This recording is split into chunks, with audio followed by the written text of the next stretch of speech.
know who Lady Gaga is? Anybody not know who Lady Gaga is? Now, I'm not asking you, do you like her or not, right? But do you know who she is? She has 49,000, I went on her website. She has 49,980 something Facebook friends. 49 million. Her Twitter followers are over 10 million. She can make an impact like that, can't she? What has she done? You know, she's got a talent. She's definitely owns who she is, doesn't she? So one of the things that when I started looking at it, I started looking at the leaders that I'm working with and which ones have really been able to be the game changers. The first thing I noticed was they own who they are. They own who they are. You know, I started looking at for myself, and when did I actually start owning who I am? Because when you have a name like Bambi, by the way, it is my real name. You know, anybody wondered, is that her name? You know, my first grade, yeah, there you go. Thanks for being brave. My first grade teacher said to, you know, she's looking down the roll and she looked and she saw my name and she said, "Which kid's parents are smart Alex and named their child Bambi?" So it has been one of those names that has had its good sides and its downsides. Yeah, in fact, I do some work with Toshiba, and I was recently at the rodeo with their suite, and I coached the business leaders there, and I got to meet the wives.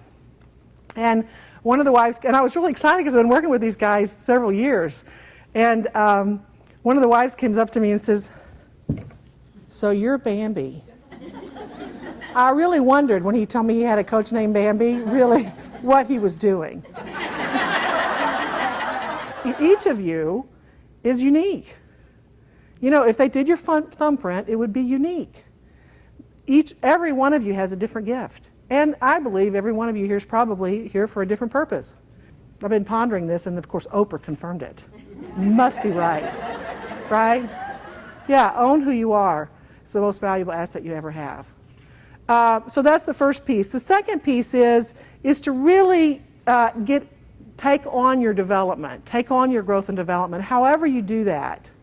But there is a drift. I know that you're successful or you wouldn't be here, but there is a drift that happens. It's just like when you buy a new house and it looks beautiful and shiny, or you buy a new car and it looks fabulous, or you get your hair cut and you get your makeup done and you look great. What happens in about a week or two? Right? Your hair starts to grow, you need to get your eyebrows done, right? There's a drift. And so if you're not pushing against the drift, people that are change makers, people that make an impact, are looking at, what can I do a little bit better every day? What's the third thing that I see that's consistent with people that are change makers is they have identified what they're committed to. They've identified a commitment that you could call it your purpose, you could call it your calling, you could call it a stand, but they've identified something that they said, this shall be. If you're not clear what you're committed to, any place will get you there. Then the wind will blow and you go, oh, I'll go do this. And I said, I've been there. Oh, I call them shiny pennies. Oh, that's a good idea. One of the things that I call that conversation we're having with ourselves, you know, the one, we think that's us. Don't we think that's us? I'd like you to consider, just try this on. It's not true. It's a very powerful model, though. I'd like you to try on that isn't you, it's a conversation you're having. I call that conversation it.